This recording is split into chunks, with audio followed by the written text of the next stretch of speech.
Hi, I'm Dean Leslie, Director of GLPG. And I'm Nick Swerner, Director of GLPG, and I head up the Capital Advisory Team. So we put out a random video last week of me having a chat with Marcus, and we received some very kind feedback from a fair few people in the industry. So we thought, you know what, it's not so difficult for us to sit in front of the camera and give you some insights, so here's what we're doing. Now, Nick, as he mentioned, runs our Capital Advisory Team, which essentially raises debt across the full capital stack, meaning everything from acquisition finance to development finance, commercial and investment term finance, mostly in the mid-market space, which is sort of £1 to £100 million per loan.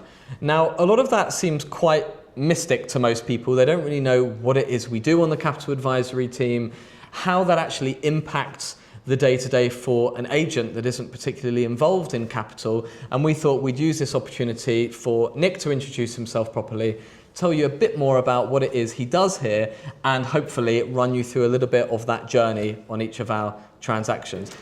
So I'll start with what it is that we do. In a nutshell, there are three things we do with every single transaction we work on. First of all, and this is absolutely paramount, we deliver efficient capital to our clients. Without being able to do that, there's no product, there's no service, and it's not a worthwhile delivery for our clients. That's really, really important. But the value add piece is really what we do next. We mitigate the key transactional risks for our clients, and we save our clients time so they can focus really on where they deliver the true value in their transactions, in their businesses.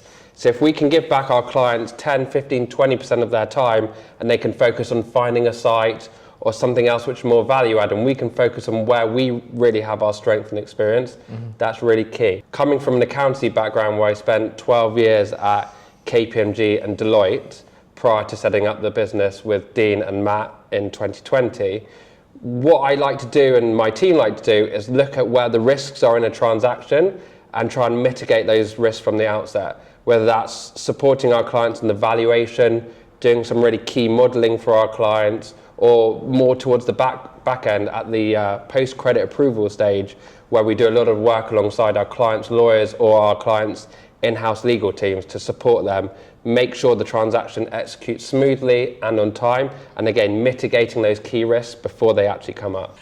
If we talk a little bit about individual deals, Yep. For example, if we use a case study of a developer who typically raises capital and they like to refinance at the back end to retain those assets.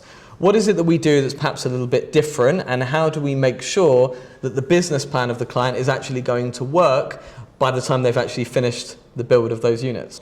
What I want to do sitting here is for my and our business to grow alongside our clients as we become the trusted advisor. So the first step is really about understanding their business goals. Where do they want to be in the future? Then we can start to actually jump into the specific transaction and understand what their key drivers are. Is it to minimize their equity? Is it to maximize their pound profit at the back end?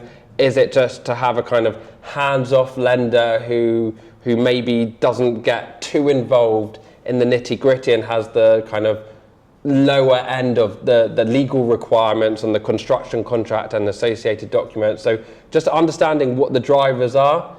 Sometimes it's really important to understand, again, what's happened in previous transactions they've been involved in, possibly that we've been helping on or haven't been helping on, to see how we can actually improve that process going forward. We're very blessed as a business. Despite only setting up the Capital Advisory Team circa 5 years ago, we have been completing on substantial loans over the past few years, including within BTR, PBSA, co-living, assisted living, build to sell, office investment, retail, industrial. So we're very much in the thick of it and sector agnostic. What we do find, though, is that those value add pieces that we try to bring to the table really do make a massive difference for our clients, and seems to be one of the key drivers for why our team continues to grow.